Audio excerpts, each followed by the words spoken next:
so ready. You're so ready. And you told me, nagluluto ka di ba? Yes, sometimes yes. Oo. Mahilig ako talaga. Tsaka mahilig ako mag-try ng mga bagong recipe. Yung mga hindi masyado niluluto ng iba, ako magluluto. So experimental ang cooking mo? Yes. Magaling na yun pag gano'n. May kumpiyansa na di ba? Okay, ang first recipe natin this morning is Korean beef stew. Yung Korean beef stew very popular sa atin, wala pa mga Koreans dito sa country natin. Ang mga sikat noon, mga Korea Garden. Tsaka yung mga togi na may beef or pork. Tapos ito, staple ito, Korean beef stew. Now, itong recipe na ito, medyo iniba ko ng konti kasi parang may pagkasukiyaki yung sauce originally. Pero nilagyan ko ng gochujang ito. Para makakaiba. Okay, isa natin. Ito yung mga ingredients ng ating Korean beef stew. Marami-rami ito, kaya siguraduhin all aboard na ang lahat ng mga pasahero. Beef shank, harina, asin at paminta, mantika, luya, bawang, sibuyas, gochujang, cooking wine, toyo, brown sugar, tubig, beef cubes o beef powder, carrots, radish, mushrooms, onion leeks, sesame oil, sesame seeds, at may super special ingredient pa daw si Sandy.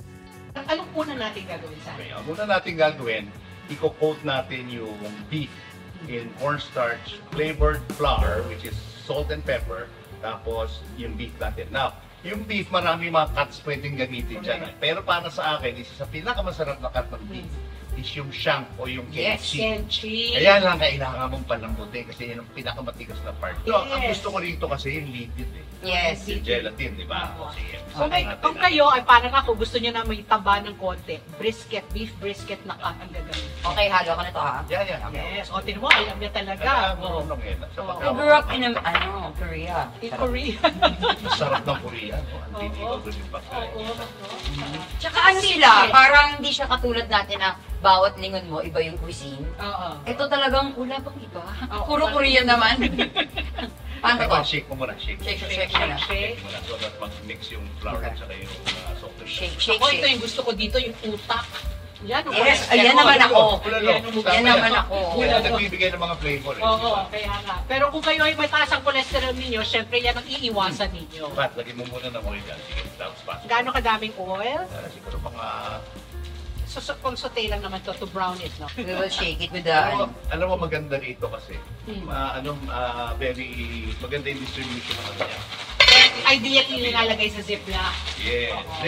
You know yung mga shopping bag na may mga nagbakla. Parang sando bag. Doblihin mo lang. Itong coat na to, nakikita ko siya lagi, tapos ginagawa ko naman. Pero ano ba talaga siya? Like it seals the flavor? Ano yung exactly purpose ng coating? Mas equal lang yung distribution. Mas equal ang distribution. At evenly coated na siya. Kaya mo, Alex, yung mag-coat niya. Basta i-shake off mo lang yung excess. Di ba? Exacto. Now, pwede mo na i-prito yan. Now na. Yes. Pero huwag natin ibagsak, sa isahin natin. Alrighty. Alam mo, ang purpose nitong harina at saka to coat the beef, parang magkalutong ng konti, sa magka-texture kasi mawawala lutong yan pag pinawala mo. Pangalawa, pampanakot ng sauce. Okay. So ito, kailangan mainit yung mantika. Taas mo yung taas na natin yung... Kailangan mainit yung kailangan ma-shock mo yung yung karne. Ha!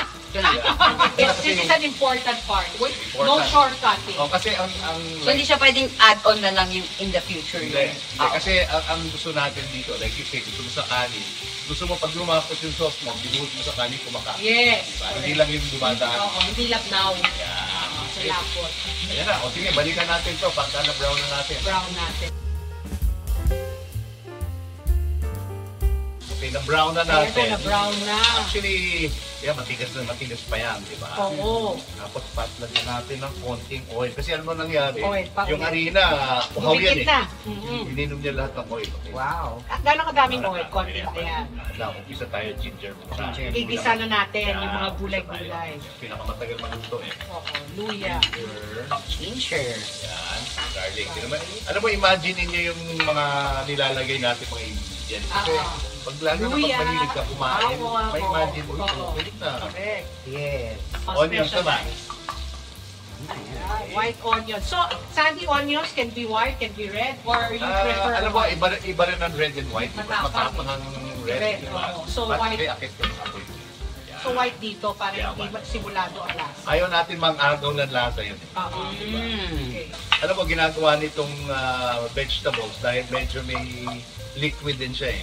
Nagdidiglay siya, dinadampot na yung mga Oo, flavors yung mga na naiwan. lasa. Ano mo, nawawala na masyado sa ano. So, ikaw, Alex, pag ikaw nagluluto, ano ang specialty mo? Ano masasabi mo? Filipino?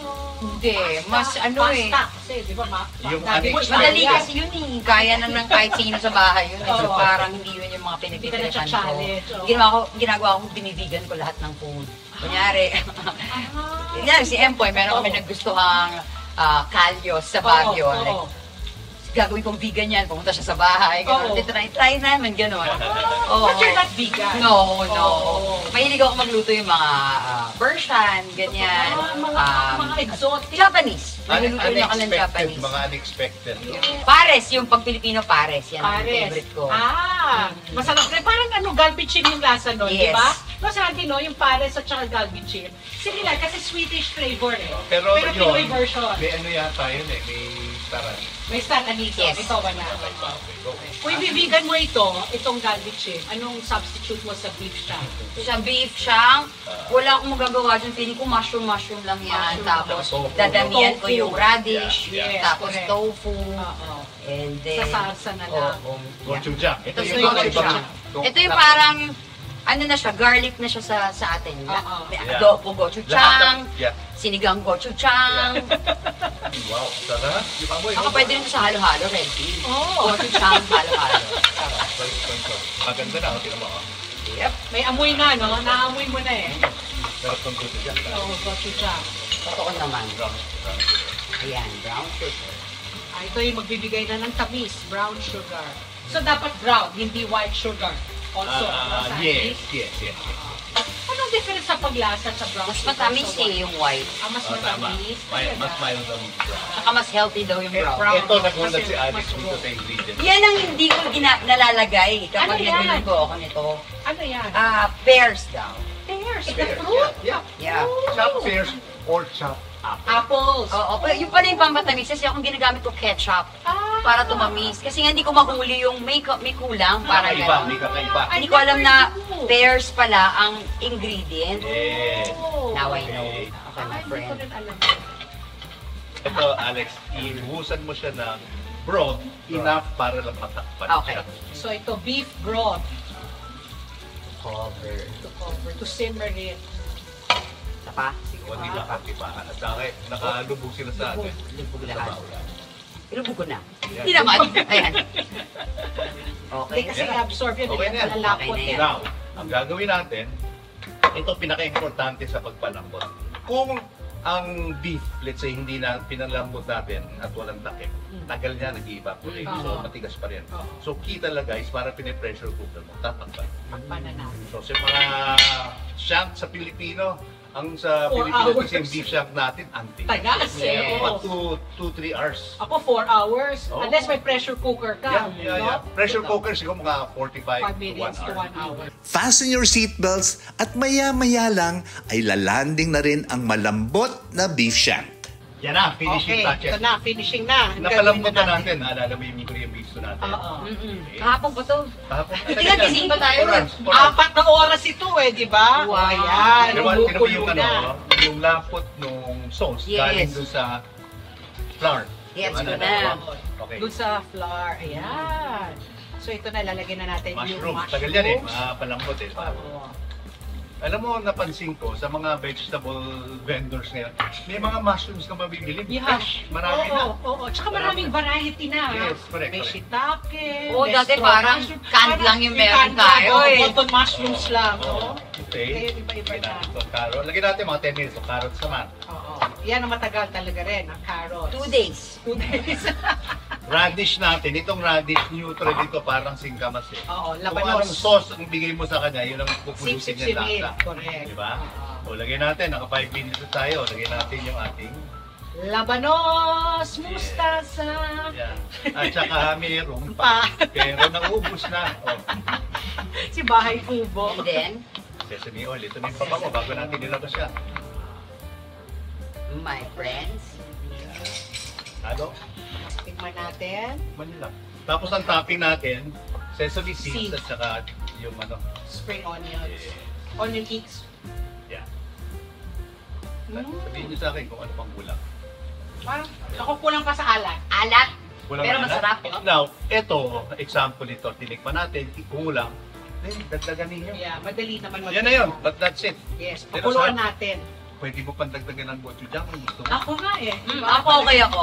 Okay, I'm okay with manghang. Yes, ako Oh, rin. sige. Para mas Yan marami yan. tayo, mas maraming kanin. I-plate na natin to. Wait! Okay, tayo, plate na natin. Ah, sige, Plate, sige, plate, sige. plate, plate. Okay. Anyong Korea, hindi na kailangan ng visa para mag-enjoy ng napakasarap na Korean beef stew or kalbichim. Tada! Ayan ang ating Korean beef stew, aka galbichin. Diba? Where's your kanin? Come Where's on. your kanin?